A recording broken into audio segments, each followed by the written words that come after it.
pertarungan politik sama dengan pertarungan suku, sama dengan pertarungan etnis. Saya pernah membaca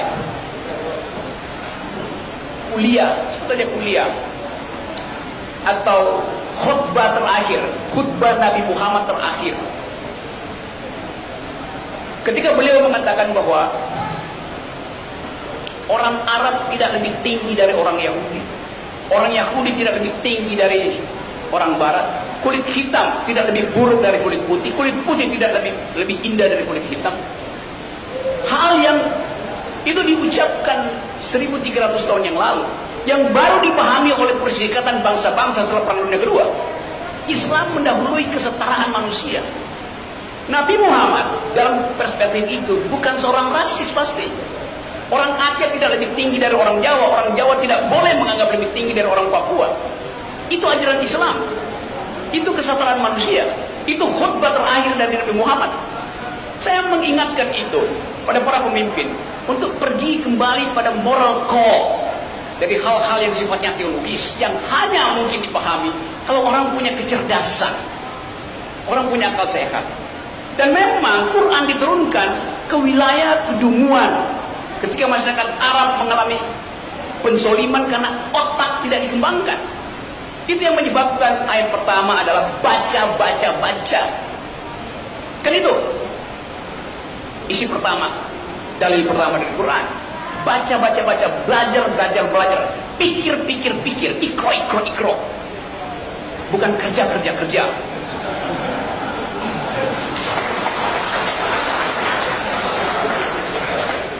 Jadi kalau kita memakai paradigma itu, bagian sosiologis, tentu saya tidak bisa bicara bagian akidah, bagian teologis, tapi saya paham sosiologi Islam.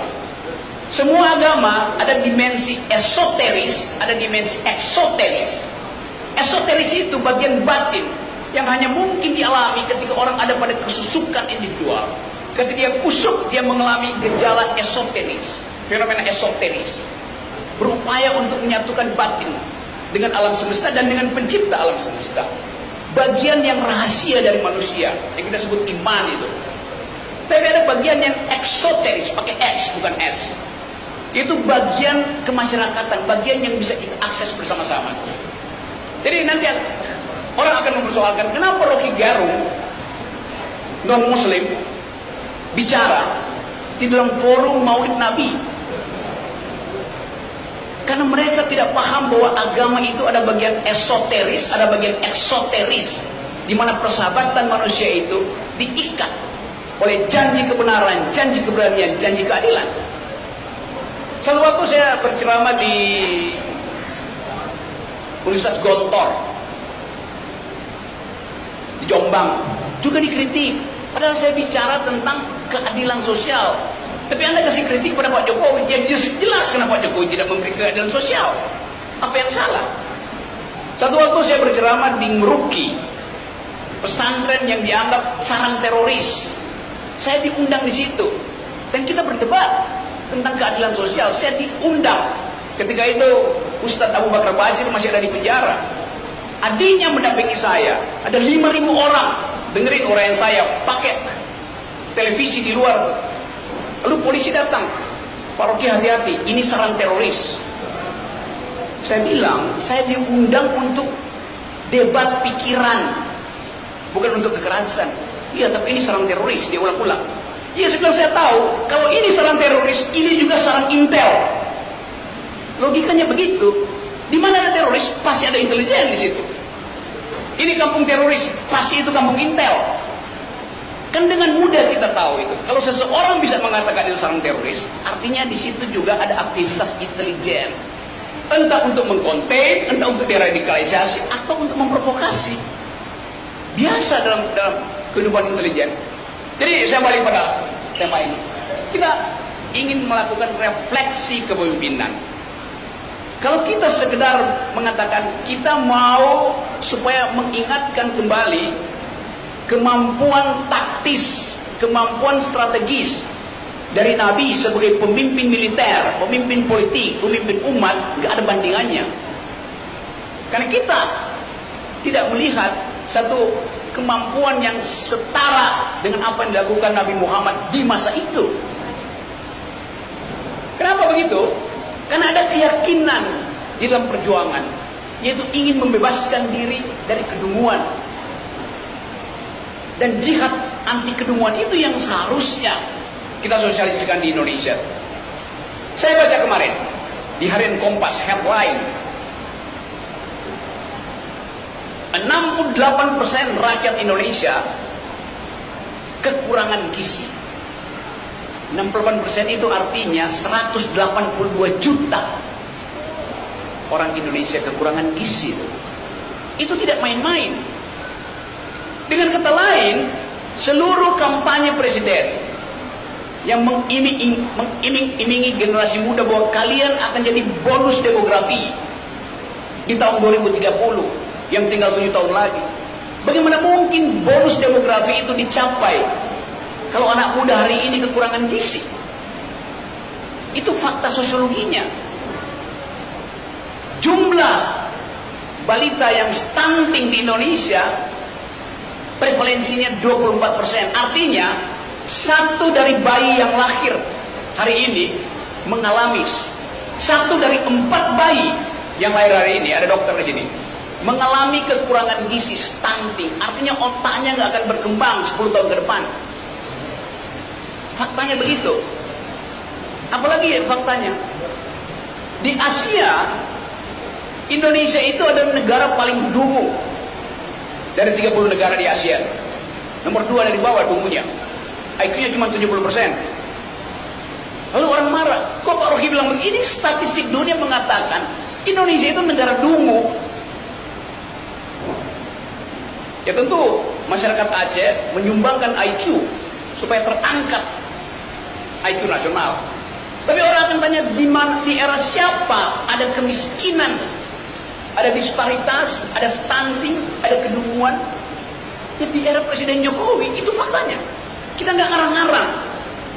Sementara Pak Jokowi masih merasa bahwa IKN itu harus dilanjutkan. Sesuatu yang bertentangan dengan harkat keadilan sosial.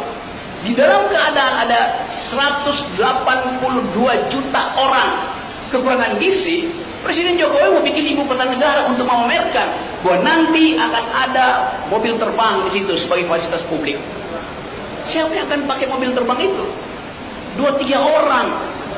Sementara Bupati Pasar Utara mengatakan, kami tidak punya universitas, tidak punya tempat berpikir. Artinya begitu IKN selesai, tidak ada satupun tenaga ahli yang berasal dari kabupaten itu. Semua akan di outsource. Jadi ini satu kesempatan kita untuk menilai jenis kepemimpinan apa yang kita butuhkan bagi Indonesia yang sedang mengalami kekacauan ekonomi, politik, dan seterusnya. Saya balik pada situasi hari ini. Dalam keadaan kita mencoba memahami jalan pikiran Quran tentang keadilan sosial, seluruh dunia sekarang menganggap bahwa teori ekonomi tentang pertumbuhan, growth, menyebabkan ketimpangan paling tinggi sepanjang sejarah. Jadi sistem eksploitasi kapitalisme menyebabkan ketimpangan, dan ketimpangan itu adalah potensi kerusuhan etnis di Indonesia terutama. Kita balik pada dalil ekonomi Islam. Di dalam kekayaan seseorang ada hak orang lain. Keluarkan hak itu karena itu bukan milikmu. Dalam bentuk zakat, mal, segala macam. Jadi ada perintah sosial di dalam ayat itu. Kita bandingkan dengan keadaan sekarang. 3 orang terkaya di Indonesia menguasai 50% kekayaan penduduk Indonesia. Kalau kita tagih jenis zakatnya itu, orang bilang Anda mau menegakkan syariah. Bukan, itu parameter. Zakat adalah parameter ada tidaknya keadilan, bukan soal syariah. Tapi kemasukakalan dari keadilan sosial diukurkan langsung pada dalil yang diucapkan bahwa di dalam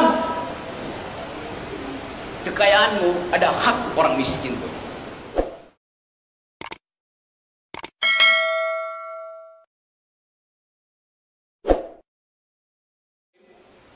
Bicara di dalam forum Maulid Nabi. Karena mereka tidak paham bahwa agama itu ada bagian esoteris, ada bagian eksoteris, di mana persahabatan manusia itu diikat oleh janji kebenaran, janji keberanian, janji keadilan. Suatu waktu saya berceramah di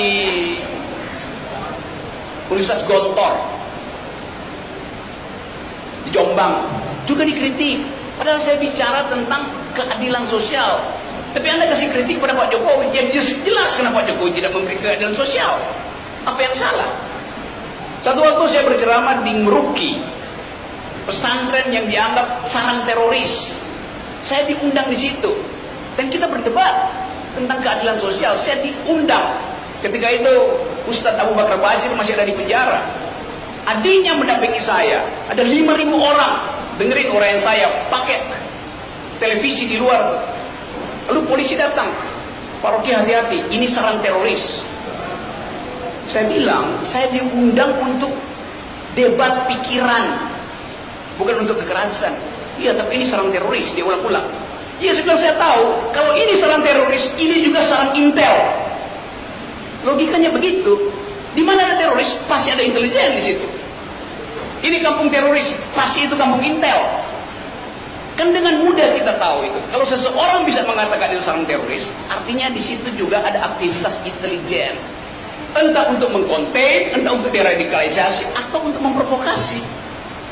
Biasa dalam kehidupan intelijen. Jadi saya balik pada tema ini. Kita ingin melakukan refleksi kepemimpinan.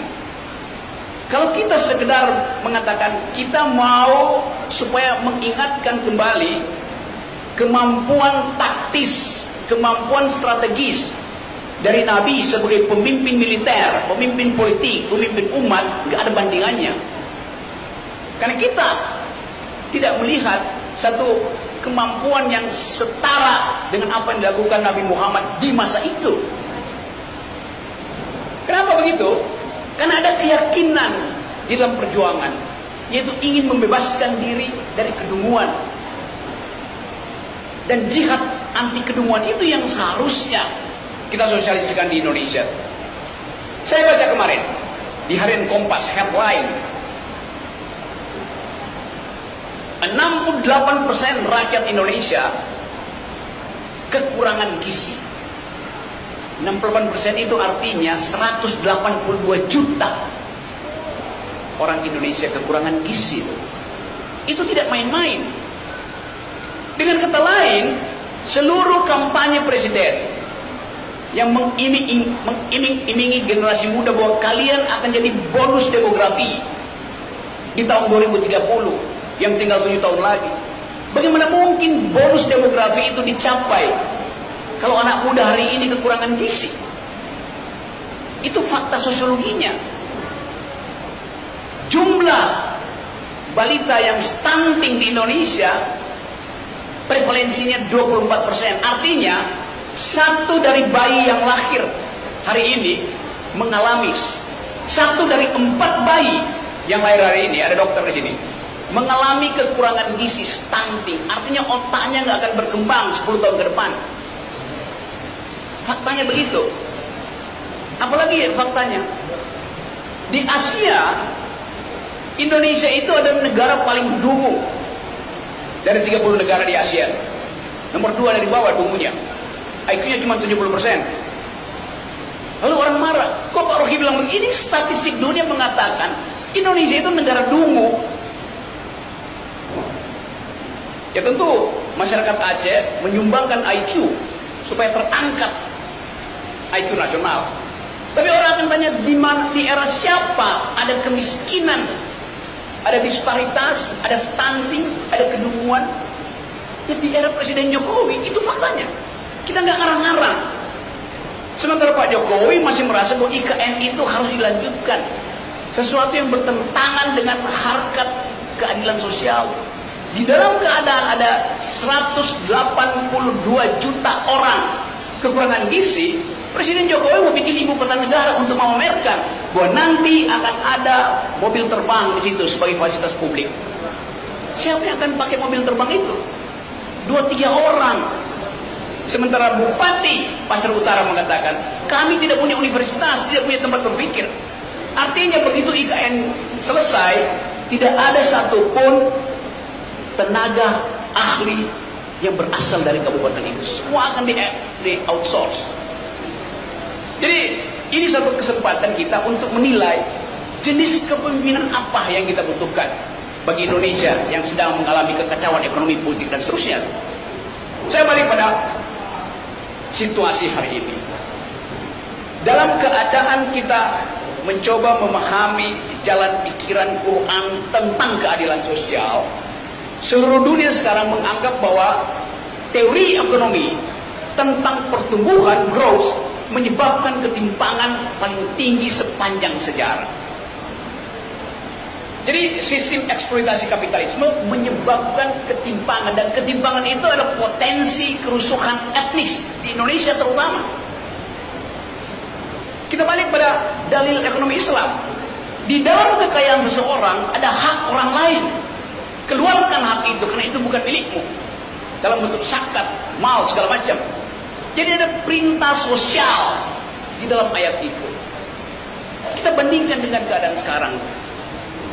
3 orang terkaya di Indonesia menguasai 50% kekayaan penduduk Indonesia. Kalau kita tagih jenis zakatnya itu, orang bilang Anda mau menegakkan syariah. Bukan, itu parameter. Zakat adalah parameter ada tidaknya keadilan, bukan soal syariah. Tapi kemasukakalan dari keadilan sosial diukurkan langsung pada dalil yang diucapkan bahwa di dalam kekayaanmu ada hak orang miskin.